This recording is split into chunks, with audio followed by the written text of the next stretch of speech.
ജീവിതത്തിൽ അനവധി പ്രയാസങ്ങളെ നേരിട്ടാണ് അർജുൻ വളർന്നു വന്നത്. കുടുംബം പുലർത്താൻ 23 വയസ്സ് മാത്രം പ്രായമുള്ളപ്പോൾ മുതൽ വലിയ വാഹനങ്ങൾ ഓടിച്ചു തുടങ്ങി. പലപ്പോഴും ഒറ്റയ്ക്കായിരുന്നു യാത്രകൾ. ഈ മാസം 8-ന് കൂപ്പിൽ തടിയെടുക്കാൻ പോയതും ഒറ്റയ്ക്ക് തന്നെയായിരുന്നു.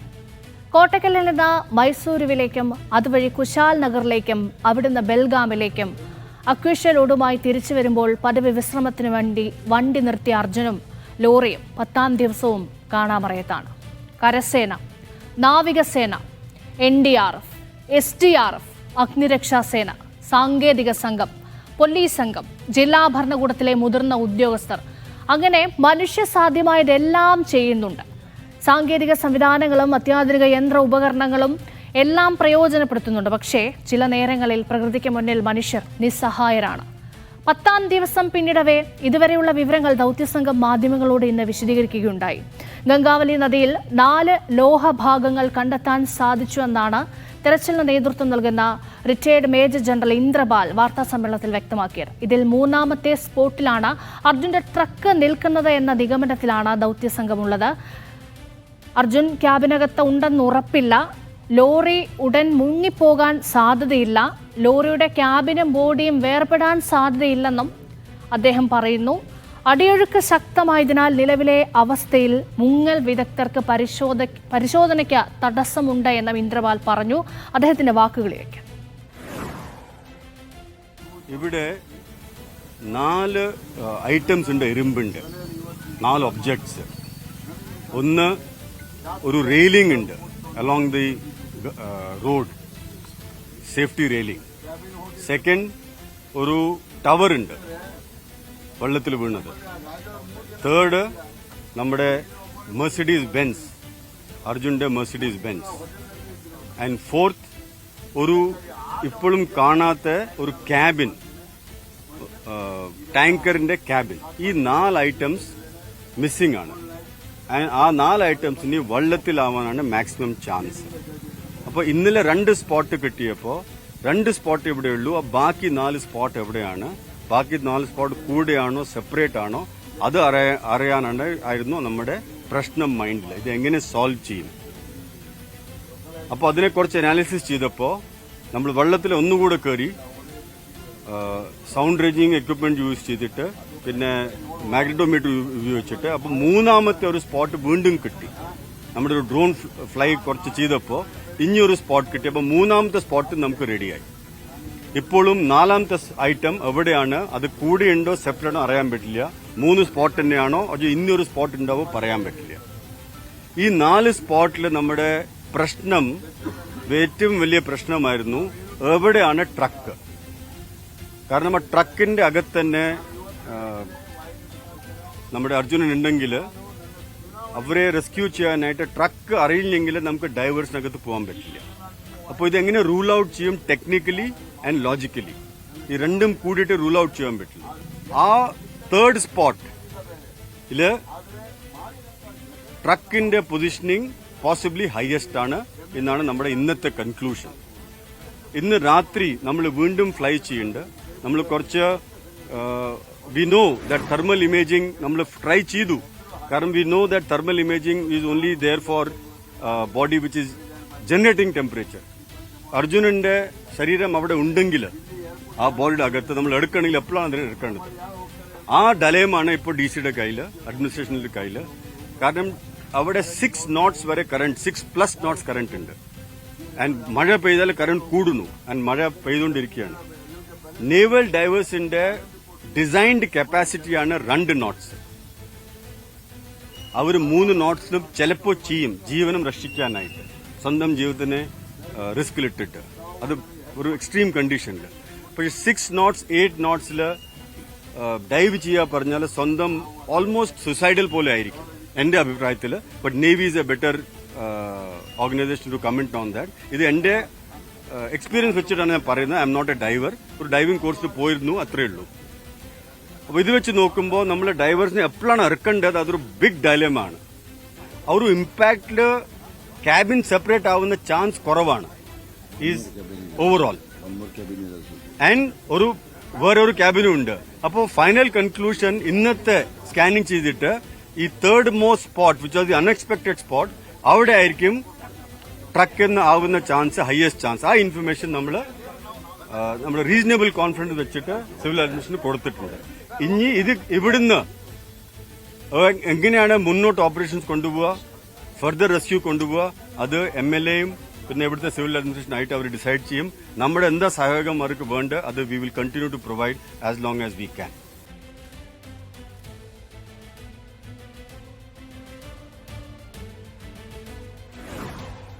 യെസ്, മേജർ ഇന്ദ്രപാലിന്റെ വാക്കുകളാണ് കേട്ടത്. അർജുൻ ദൗത്യം ദിവസങ്ങൾ നീണ്ടുപോകുമോ എന്നുള്ള ഒരു ചോദ്യം മുന്നിൽ നിൽക്കുകയാണ്. ഇവിടെ വില്ലനാകുന്നത് കാലാവസ്ഥ തന്നെയാണ്. കാലാവസ്ഥ അനുകൂലമാകണം എന്നുള്ളതാണ് ഏറ്റവും പ്രധാനപ്പെട്ട കാര്യം. നാവികർക്ക് സുരക്ഷിതമായി നദിയിലിറങ്ങാനുള്ള ഒരു സാഹചര്യം ഉണ്ടാകണമെങ്കിൽ മാത്രമേ അടുത്ത ഘട്ടത്തിലേക്ക് ഈ തെരച്ചിൽ നടത്താൻ കഴിയൂ. ഒഴുക്ക് 2 നോട്ടിൽ കൂടുതലാണെങ്കിൽ ഡൈവർമാർക്ക് ഇറങ്ങാൻ കഴിയില്ല. അത് വളരെ പ്രധാനപ്പെട്ട കാര്യമാണ്. ഇപ്പോൾ 5ഉം 6ഉം ഒക്കെയാണ് അതിൻ്റെ ഈ ഒഴുക്കിൻ്റെ ഒരു തീവ്രത പറയുന്നത്. അപ്പോൾ അത് വളരെ പ്രധാനപ്പെട്ടതാണ് ഈ രക്ഷാ ദൗത്യത്തിൽ. ഷിരൂർ ഉൾപ്പെടുന്ന ഉത്തര കന്നഡയിൽ അടുത്ത 3 ദിവസം ഓറഞ്ച് അലർട്ട് പ്രഖ്യാപിച്ചിട്ടുണ്ട് എന്നുള്ളതും ഈ രക്ഷാ ദൗത്യത്തിൻ്റെ സാധ്യതകളെ മങ്ങലേൽപ്പിക്കുന്ന ഒന്നാണ്. ഒപ്പം പുഴയിൽ ഇറങ്ങാനുള്ള സാഹചര്യം ഇല്ലെന്ന് സൈന്യം നേരത്തെ തന്നെ അറിയിച്ചിരുന്നു. ട്രക്കിൻ്റെ സ്ഥാനമോ ക്യാബിനോ കൃത്യമായി നിർണ്ണയിക്കാൻ കഴിഞ്ഞിട്ടില്ല എന്നതും വലിയ വെല്ലുവിളിയാണ്.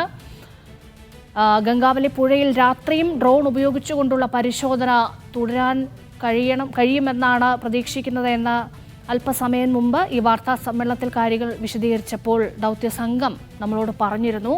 അതായത് രാത്രി നടക്കുന്ന തെർമൽ സ്കാനിങ്ങിലും മനുഷ്യ സാന്നിധ്യം കണ്ടെത്താൻ ബുദ്ധിമുട്ടായിരിക്കും. ഏറ്റവും വലിയ ലോകഭാഗത്തിൻ്റെ സിഗ്നൽ കിട്ടിയ ഇടമാണ് ട്രക്കെന്ന് കണ്ടെത്തിയിരിക്കുന്നു. സിഗ്നലുകൾ വെച്ച് മാപ്പ് ചെയ്ത രൂപവും ഒരു ട്രക്കിൻ്റേതാണ്. അതായത് ഐബോർഡ്, റഡാർ, സോണാർ സിഗ്നലുകൾ ചേർത്ത് വെച്ചും പരിശോധന നടത്തി. അവിടെ താഴെ ഇറങ്ങി പരിശോധന നടത്തിയാൽ മാത്രമേ അത് എത്രത്തോളം മണ്ണിൽ പുതഞ്ഞു പോയിട്ടുണ്ട് എന്ന് നമുക്ക് മനസ്സിലാക്കാൻ കഴിയും. നിലവിലെ സാഹചര്യത്തിൽ ഡൈവിങ്ങിന് ഒരു സാധ്യതയുമില്ല. കാരണം അത്രയും ശക്തമായ അടിയൊഴുക്ക് അവിടെ ഉണ്ട്.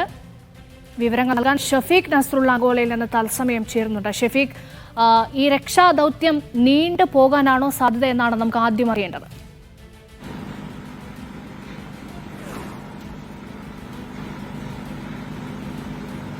പുഴയിൽ ഒരു നിശ്ചിത സ്ഥലത്ത് ട്രക്കുണ്ട് എന്ന് മാർക്ക് ചെയ്തിരിക്കുന്നു. കൃത്യമായ സ്ഥലം അടയാളപ്പെടുത്തിയിരിക്കുന്നു. ആ ട്രക്കിലേക്ക് പക്ഷേ എത്താൻ കഴിയുന്നില്ല എന്നതാണ് ഈ 10ാം നാളിൽ ഉള്ള വലിയ സങ്കടകരമായ കാര്യം. കഴിഞ്ഞ ദിവസം വലിയ പ്രതീക്ഷയുണ്ടായിരുന്നു. ഇന്ന് ട്രക്കിന്റെ അടുത്തേക്ക് എത്താനാവും എന്നൊരു പ്രതീക്ഷയായിരുന്നു ഉണ്ടായിരുന്നത്. പക്ഷേ മുങ്ങൽ വിദഗ്ധർക്ക് മുങ്ങാൻ കഴിയുന്ന ഒരു സാഹചര്യം കാലാവസ്ഥ അനുവദിക്കുന്നില്ല. അവിടെ അതിശക്തമായ അടിയൊഴുക്കാണ് അനുഭവപ്പെടുന്നത്. അതുകൊണ്ട് നേവിയുടെ അതിവിദഗ്ധരായ മുങ്ങൽ സംഘത്തിന് പോലും മുങ്ങാൻ കഴിയുന്ന ഒരു സാഹചര്യം അവിടെ ഇല്ല. മലയോര മേഖലകളിൽ മലമ്പ്രദേശങ്ങളിലാകെയും ശക്തമായ മഴ തുടരുമ്പോൾ ഈ ഗംഗാവാലി പുഴയിലേക്ക് വലിയ നീരൊഴുക്കാണ് ഉണ്ടാവുന്നത്. അത് അതിശക്തമായ അടിയൊഴുക്കായി രൂപപ്പെടുന്നു. ആ അടിയൊഴുക്ക് കാരണം തന്നെ നേവിയുടെ മുങ്ങൽ വിദഗ്ധർക്ക് മുങ്ങി പരിശോധിക്കാനുള്ള സാധ്യതയില്ല. എന്നാണ് ഇങ്ങനെ മുങ്ങാൻ കഴിയുക എന്നതിന്റെ ഒരു സൂചന പോലും ലഭ്യമല്ല എന്നതാണ് ഇത് നീണ്ടുപോവാനുള്ള സാധ്യതയെക്കുറിച്ച് ഒരാശങ്ക പങ്കുവെക്കുന്നത്. കാരണം ട്രക്ക് എവിടെയാണ് എന്ന് മാർക്ക് ചെയ്തിരിക്കുന്നു, ട്രക്കാണ് എന്ന് സ്ഥിരീകരിച്ചിരിക്കുന്നു. ആ ട്രക്ക് അതിന്റെ ക്യാബിൻ വിട്ടുപോവാനുള്ള സാധ്യതയില്ല. ഡ്രൈവർ ഇരിക്കുന്ന ഭാഗവും ബോഡിയും വേർപിരിയാനുള്ള ഒരു സാധ്യതയില്ല എന്ന് കമ്പനി പറഞ്ഞിരിക്കുന്നു. പക്ഷേ ആ ക്യാബിനുള്ളിൽ അർജുനുണ്ടോ എന്ന കാര്യം ഉറപ്പില്ല എന്നാണ് നേരത്തെ ഇന്ദ്രപാൽ സൂചിപ്പിച്ചത്.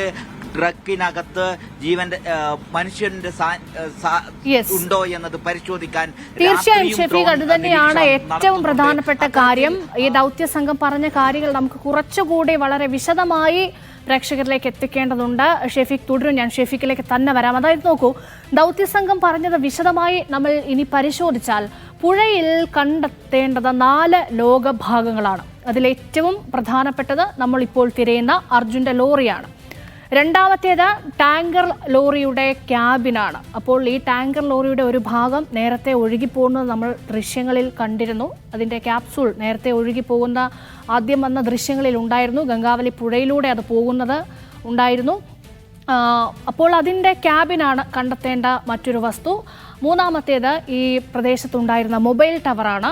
ഒപ്പം റോഡിലെ ഡിവൈഡർ റെയിലും കണ്ടെത്താനുണ്ട്. അപ്പോൾ ഇന്നലെ വരെ കിട്ടിയത് 2 ലോകത്തിൻ്റെ സിഗ്നലുകളാണ്. അപ്പോൾ അത് രണ്ടും തീരത്തോട് ചേർന്നാണ്. അവ ലോറിയുടേതാകാൻ സാധ്യതയില്ല എന്ന നിഗമനത്തിൽ തന്നെയായിരുന്നു രക്ഷാദൗത്യം ഉണ്ടായിരുന്നത്. ഇനി നോക്കൂ, ഈ ടവറും റെയിലുമാകാം പുതിയ കണ്ടെത്തലുകൾ എന്നാണ് ഇപ്പോൾ വരുന്നത്.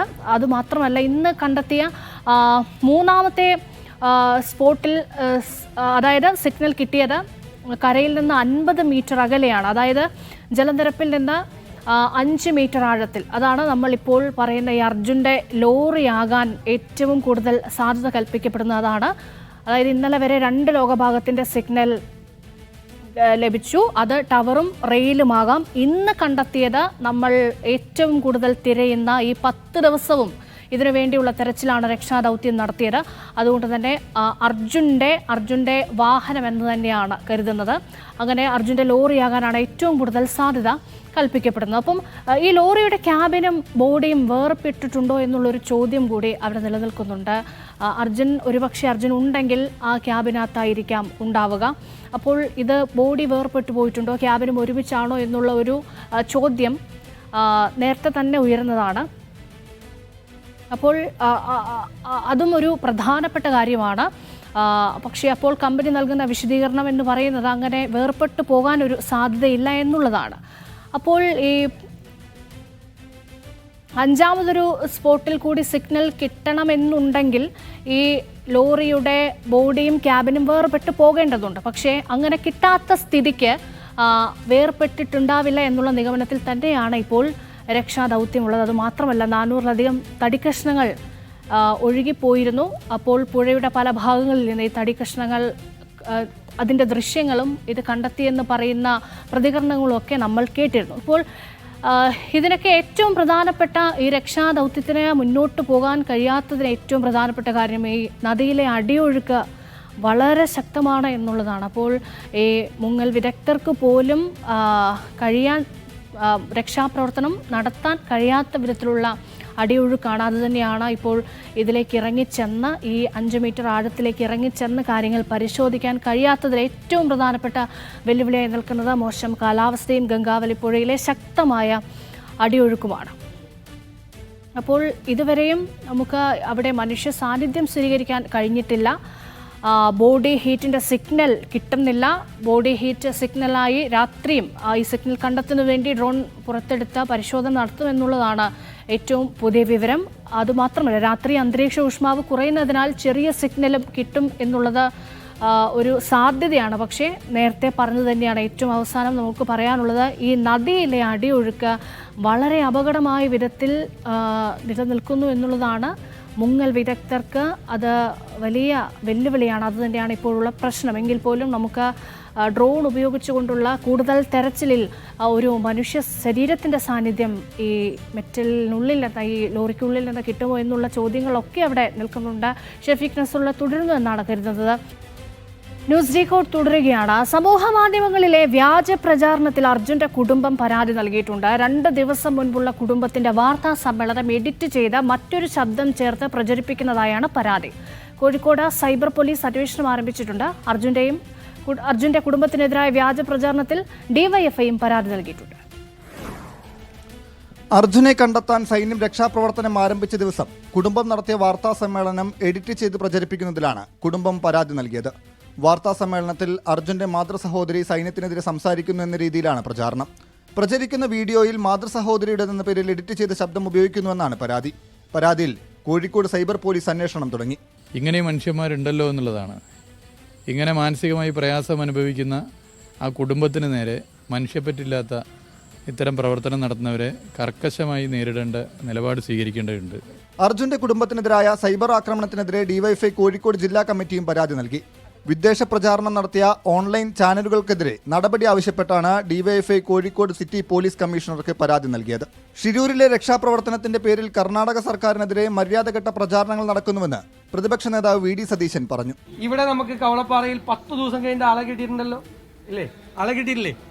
അപ്പൊ അതൊരു പ്രോസസ്സാണ്.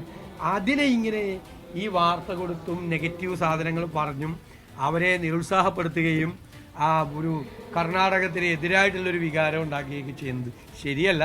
അതേസമയം അർജുനെ കണ്ടെത്താനായി നടത്തുന്ന തെരച്ചിലിന്റെ 10ാം ദിവസത്തിലും പ്രതീക്ഷ കൈവിടാതെ കാത്തിരിക്കുകയാണ് കുടുംബവും നാടൊന്നാകെയും. മീഡിയ 1 കോഴിക്കോട്.